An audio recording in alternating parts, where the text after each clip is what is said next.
आजकल तुम लोग जो सबसे ज़्यादा परेशान हो रहे हो वो जीके की तैयारी में।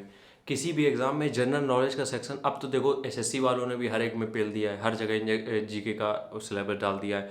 तो और सबसे ज़्यादा जो परेशानी हो रही है आजकल, वो बस इतनी सी हो रही है कि हमारा कैसे भी जनरल नॉलेज का जो पोर्शन है वो सही से कवर हो जाए। तो कुछ कुछ चीज़ें हम तुम्हें बता रहे हैं जिसके ऊपर हमने थोड़ा सा ध्यान दिया तो हमें चीज़ें समझ में आई हैं, वो चीज़ें समझ लो बस। सबसे पहली बात, जनरल नॉलेज की तैयारी कभी भी तुम पूरी नहीं कर सकते हो, क्योंकि पूरे में पूरे नंबर लाना ब्रह्मा के हाथ में भी नहीं है, तो तुम तो बहुत छोटी चीज़ हो। तो जनरल नॉलेज की तैयारी कभी भी पूरी नहीं करनी है हमको, हमेशा बाकी सब्जेक्ट में भी फोकस करना है। क्योंकि क्या होता है, जनरल नॉलेज के चक्कर में दिक्कत ये हो जाती है कि हम 6-6 घंटे सिर्फ जीके ही पढ़ रहे होते हैं, तो इससे बाकी सब्जेक्ट नहीं पढ़ पाते हैं। सबसे पहली चीज़, जनरल नॉलेज को पूरा बिल्कुल फुल फोकस होकर नहीं पढ़ना है, इसमें थोड़ा सा स्मार्ट वर्क करना पड़ेगा। अगर तुम मज़दूरों वाली मेहनत करोगे तो जनरल नॉलेज कभी कवर नहीं होगा। मज़दूरों वाली मेहनत से बचने के लिए क्या करना है, सबसे पहली चीज़ करंट अफेयर्स पे आते हैं। करंट अफेयर एक ऐसा टॉपिक है जिससे सवाल हमेशा पूछे जाते हैं, और जो नॉर्मल हिस्ट्री ज्योग्राफी होती है उसमें भी, इकोनॉमिक्स होती है उसमें भी कई बार करंट अफेयर्स के सवाल आ जाते हैं। तो इसका मतलब करंट अफेयर्स का वेटेज अगर हम मान के चले तो 30 to 40% होता है, ठीक है। अब करंट अफेयर्स के लिए दिक्कत ये है कि अब ये भी नहीं कि हम इसको डेली 2 घंटा पढ़ें, क्योंकि अगर 2 से 3 घंटा अगर यूपीएससी को छोड़ दें अगर, तो यूपीएससी के अलावा अगर तुम बाकी एग्जाम की तैयारी कर रहे हो और 3 घंटा डेली सिर्फ करंट अफेयर पढ़ रहे हो, वो भी अपने लिए नहीं सही है। क्यों नहीं सही है? क्योंकि करंट अफेयर्स को इतना टाइम देने का बनता ही नहीं, क्योंकि करंट अफेयर्स आप कहीं से भी पढ़ के पूरे में पूरे नंबर ला सकते हो। तो सबसे पहली चीज़ ये है, करंट अफेयर्स के लिए कोशिश करो कि 30 मिनट के ऊपर दिन का समय मत दो। 30 मिनट के ऊपर समय देना ही नहीं है करंट अफेयर्स में।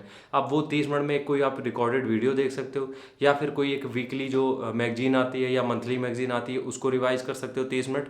लेकिन दिन के 30 मिनट के अलावा 31वां मिनट हमें नहीं देना है करंट अफेयर्स के लिए। पहली बात ये हो गई। दूसरी चीज़, चलते हैं जनरल नॉलेज की तरफ। जीके की अगर बात करें हम, तो सबसे पहली बात ये हमें समझनी है कि जनरल नॉलेज में ट्रेंड क्या रहा है। अगर तुम किसी भी एग्जाम की तैयारी कर रहे हो तो वो एक ट्रेंड क्रिएट होता है। ट्रेंड का मतलब ये होता है कि पिछले सालों में उससे क्या पूछा गया था, ठीक है। अब पिछले सालों में हो सकता है 2-3 सालों से हिस्ट्री बहुत रिपीट हो रही हो, और हिस्ट्री के भी कुछ टॉपिक बहुत आ रहे हो सकता है ज्योग्राफी की कुछ ऐसे टॉपिक हो जो 5 साल से कभी नहीं आ रहे हो, तो वो तुम्हें नहीं पढ़ने। तो थोड़ा सा पहले ट्रेंड समझने की कोशिश करनी है कि पिछले 5 सालों में एसएससी का, यूपी का, इन सब का ट्रेंड क्या रहा है, एग्ज़ाम लेने का पैटर्न क्या रहा है इनका, ये सारी चीज़ें तुम्हें चेक करनी है। ये तुमने चेक कर लिया, ठीक। अब तुमने जब ये चेक कर लिया तो इसके हिसाब से तुम्हें तैयारी करनी है, इसी के हिसाब से अपने सिलेबस में पॉइंट ऐड करने हैं। दूसरी चीज़ ये हो गई। तीसरी चीज़ क्या करनी है, जब भी तुम तैयारी करते हो तो जो तुमने सिलेबस लिखा है उसको तुमने पढ़ लिया, ख़त्म कर लिया, ठीक है। इसमें बहुत समय नहीं लगेगा। लेकिन अब बात आती है मेन, जो आती है प्रीवियस ईयर की। तुमने प्रीवियस ईयर पेपर उठाए, और प्रीवियस ईयर पेपर में जो भी तुम क्वेश्चन देखते चले आ रहे हो, जो भी आ रहे हैं उनकी बस एक्सप्लेनेशन देख लिया करो, कि किसी क्वेश्चन का कोई आंसर दिया है उसको एक्सप्लेन करते हैं नीचे डिटेल में वो, ठीक है। 2-3 लाइनों में डिटेल में एक्सप्लेन करते हैं। यकीन मानो, सिर्फ ये 3 स्टेप फॉलो करोगे, तुम जनरल नॉलेज का जितना भी मैक्सिमम नंबर हो सकता है वो ले सकते हो। हम 100% की जिम्मेदारी नहीं ले सकते, क्योंकि 100% की कोई नहीं ले सकता है, 100% क्वेश्चन कोई नहीं करा सकता है। लेकिन 80% तक तुम जरूर पहुंच सकते हो, बस ये 3 स्टेप फॉलो करके। क्या?